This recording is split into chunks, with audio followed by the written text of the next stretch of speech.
Have you ever just, looked at the way the universe works, gravity, light, all that stuff, and wondered if there's something deeper, like a language underneath it all? Maybe something really elegant.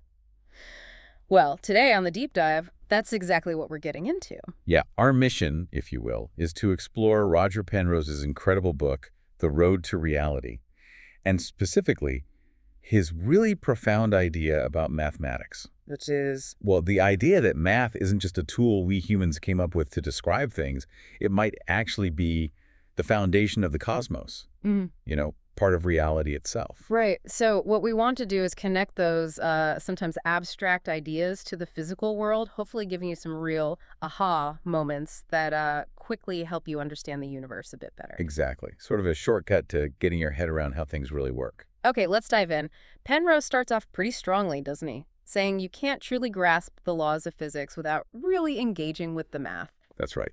And he doesn't just mean like plugging numbers into formulas. Yeah. He means understanding the inherent mathematical structures, the deep stuff. So what kind of perspective is that exactly? He's really pushing a Platonist view. The idea that mathematical truths aren't things we invent in our heads, they're discoveries. They exist independently, objectively, timelessly. Like they were here before us. Kind of, yeah. Yeah. Reflecting this universal reality that shapes everything else. And you can see how that played out in physics, especially in the 20th century. I mean, think about Dirac's equation for the electron, or quantum mechanics, or general relativity. Absolutely. Those breakthroughs often came from pursuing mathematical beauty, right? Not just experiments, but the elegance and consistency of the math itself pointed the way. Which really flips our usual thinking on its head. It does. We tend to think of math as just, a useful gadget. Yeah. But Penrose is saying no. These numbers, these equations, they might be the actual keys to the universe's secrets. That is a big thought. And speaking of flipping our thinking, space itself, we usually think Euclidean, right? Flat space, parallel lines, never meeting. Simple. Yeah, our everyday intuition. But Penrose shows how math goes way beyond that. He gets into non-Euclidean geometries, like hyperbolic geometry. Okay, what's that like? Imagine space being curved in such a way that parallel lines actually spread apart, or the angles in a triangle add up to less than 180 degrees. Huh. Hard to picture. It is. M.C. Escher tried to capture it visually in his circle limit prints. They give you a feel for it. And this isn't just some mathematical game, is it? It connects to physics. Oh, definitely.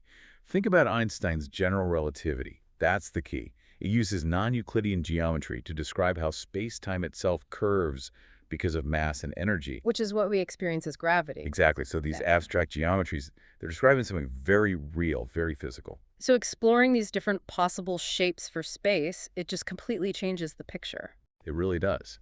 The universe isn't just a boring flat stage. It's dynamic, curved, much richer than we thought. Okay, let's zoom back in a bit. Talk about numbers. Penrose points out that our basic numbers, integers, fractions, they're good for counting sheep, but maybe not for reality. Yeah, he argues they're insufficient for describing the continuous nature of the physical world. They kind of fall short. How so? Well, it goes way back, actually, to the ancient Pythagoreans. Remember them? Vaguely. They liked triangles and numbers. They loved numbers. They thought everything could be explained by whole numbers and their ratios, simple fractions. Then came the big shock, the square root of 2. Ah, the irrational number. Right. They discovered it couldn't be written as a simple fraction. It basically shattered their whole worldview, a catastrophe. Because reality wasn't as simple as they thought. Exactly. And Penrose says we need more than that, too. For continuous things like distance or time or energy, you need the real numbers, the ones with infinite decimal places. Even though we can't actually measure things infinitely. Right. Even if we don't experience that infinity directly, the math needs it to describe a smooth, unbroken reality. So even just simple counting hides these deep complexities needed for reality. It does. Our mathematical tools have to be sophisticated enough to match the world they describe. Okay, this leads nicely into another layer Penrose explores. Complex numbers. This is where I comes in, right? The square root of -1, the imaginary unit. That's the one. It seems kind of mystical, the magic of I. Yeah, how can a number that feels, well, made up be so important? Well, the key is completeness. Adding I just makes the whole number system work beautifully. Suddenly, equations that had no solutions in the real numbers, they get solved. Like square roots of negatives, obviously. Yes, but also much more. Like any polynomial equation, no matter how complicated, it has solutions if you allow complex numbers. The system is complete. Okay, mathematically elegant. But physics, where do they show up there? Fundamentally, Penrose stresses their role in quantum mechanics. You basically can't do quantum mechanics without complex numbers. They're essential for describing wave functions, quantum behavior. Wow. So this abstract idea. Is crucial for describing the actual physical quantum world at its smallest level. It's an amazing link. So for you listening, that's a key point. Sometimes the most abstract math is what reality runs on. Precisely. It's a recurring theme. Let's pivot slightly. Symmetry. We think of it as, visual balance, aesthetics. Right, like a butterfly's wings or a snowflake. But Penrose argues it's way more fundamental in physics. He mentions this idea of order emerging, like a seed growing into a structured plant, not just random bits. Exactly, that underlying pattern, that consistency, that symmetry at work. Mathematically, we describe symmetry using things called groups. Groups? Yeah, sets of transformations like rotations or reflections that leave a system looking the same, unchanged. Okay, like rotating a square by 90 degrees. Perfect example. Or rotating a sphere. Those transformations form a group. And the laws of physics have these symmetries. That's the amazing part.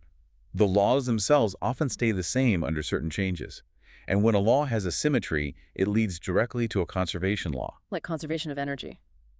Or momentum. Exactly those. They aren't just random rules. They pop out because of the universe's deep symmetries. So symmetries is like this hidden architect ensuring things are stable and predictable. A fundamental guiding principle. Yeah. Okay, let's talk about the stage for all this. Space-time. Penrose walks us through this huge shift in thinking, right? From Aristotle's separate space and time. Which seemed absolute and unchanging, like the fixed stars someone like Amtep might observe. To Einstein's idea that they're woven together, unified. Right, which leads to Minkowski spacetime. That's the mathematical framework for special relativity. It has its own weird geometry, right? With light cones and stuff. It does, and it fundamentally changes how we think about distance and time. It leads directly to things like time dilation, length contraction. Mind-bending stuff. Totally. And then general relativity takes it even further. That's where gravity comes in, but not as a force. Exactly. Gravity, in Einstein's view, is the curvature of space-time. Mass and energy warp the geometry around them. So it's not like Earth is pulling the apple down. It's more like the Earth is warping the space-time around it, and the apple is just following the curve. Understanding gravity as a warp in space-time, that's a massive shift in perspective for anyone thinking about the universe. It really changes everything about how you visualize the cosmos. It's not empty space. It's this dynamic fabric. Okay, brace yourself. Let's step into quantum mechanics, which is famously weird. Where things get really counterintuitive. Starting with wave-particle duality, particles acting like waves, waves like particles. Which just broke classical physics. It demanded a whole new kind of math to even describe it. And then there's the observer problem. Oh yeah, the idea that just measuring a quantum system changes it. It's not passive looking. The active measurement seems to force the system to choose an outcome. It collapses the wave function. Which is bizarre. How can looking at something change what it is? It's one of the deepest mysteries. And then there's entanglement. Spooky action at a distance, as Einstein called it. Right.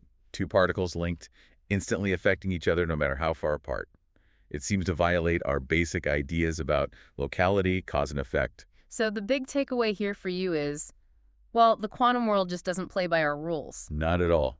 Our everyday intuition completely fails us down there. Observation isn't passive. Reality is fuzzy until measured. Building on that quantum weirdness, Penrose introduces quantum field theory, QFT. Right. This is another big conceptual leap. Instead of particles being the fundamental things. We think of fields as fundamental, like an electromagnetic field filling space. And particles, like electrons or photons, are just excitations, like ripples or vibrations in those fields. So particles aren't little balls, they're more like bumps in a field. Kind of, yeah. And QFT has math for this. Creation and annihilation operators. Which do what they sound like. Pretty much. They describe how particles can literally pop into existence out of a field or disappear back into it. So it's a very dynamic picture, not static particles. Incredibly dynamic, constantly changing, interacting. And Penrose uses Feynman diagrams to help visualize this. Yeah, those little diagrams are like shorthand sketches showing how particles, as field excitations, interact, exchange other particles. It helps map the complexity. So the insight for you listening is, The basic building blocks aren't static things. They're more like energy ripples in these underlying fields, Yeah. a much more fluid. A very different, much more interconnected view of fundamental reality. Okay, let's zoom all the way out now. The whole universe, the Big Bang. The standard model, yeah. Our best picture of cosmic origins, universe starting incredibly hot and dense and expanding ever since. And this has thermodynamic consequences, Yeah. right? Entropy. Huge ones. Entropy is basically a measure of disorder or how spread out energy is. The universe apparently started in a state of incredibly low entropy, very ordered, and it's been increasing ever since, heading towards greater disorder. That's the arrow of time, in a sense. And Penrose connects this to black holes, too. He does. He speculates about the singularity's points of infinite density inside black holes. He suggests they might be related somehow to the initial singularity of the Big Bang itself, a deep, if speculative, connection. So understanding the Big Bang gives you this grand perspective. The universe's origin, its journey towards increasing entropy. Yeah, connecting the vast cosmos to these fundamental concepts like order, disorder, and time. It's the big picture. Which brings us finally to maybe the biggest puzzle Penrose tackles, the measurement paradox. Right. This is where quantum mechanics seems to clash with itself, or at least with our classical world. You have the smooth, predictable evolution of a quantum state. It's called U. And then you have the sudden random jump when a measurement happens that's R, the wave function collapse. And they seem incompatible. How does the smooth U suddenly become the jumpy R just because we looked? Exactly. That's the measurement problem. It's led to all sorts of interpretations. Copenhagen, many worlds. Objective collapse theories. Yeah. It just shows we don't fully understand that transition from quantum possibilities to definite classical reality. And this is where Penrose offers a really unique, maybe even radical idea involving gravity. Yeah, it's quite bold. Yeah. He proposes that gravity itself might be responsible for causing the wave function to collapse objectively, that the curvature of spacetime, even tiny amounts, could be enough to destabilize a quantum superposition and force it into one state. So gravity would be the bridge between the quantum and classical worlds. That's the suggestion. Linking the weirdness of quantum measurement to the geometry of spacetime. It's a potential way to unify these two great pillars of physics. Wow. That really highlights how the deep strangeness of quantum mechanics bumps up against our everyday world and how we're still searching for answers. And Penrose provides a fascinating, potentially unifying direction to look. So what an incredible tour we've taken. From basic numbers and shapes, Through quantum weirdness, fields, space-time, all the way to the Big Bang and the measurement problem, and all seen through this lens Penrose provides. the lens of mathematics as being fundamentally reality itself. Yeah, the core idea we hope you take away from this deep dive is just that math isn't just the language we use. It might be the actual structure, the fabric of the universe. Which leaves us with a final thought for you to wrestle with. If these mathematical truths exist on their own, independently of us, does that mean the universe was sort of preloaded with its laws, just waiting for us to figure them out? Or are we, by doing mathematics, somehow participating in shaping what reality even is, or at least our understanding of what it can be? Something to think about.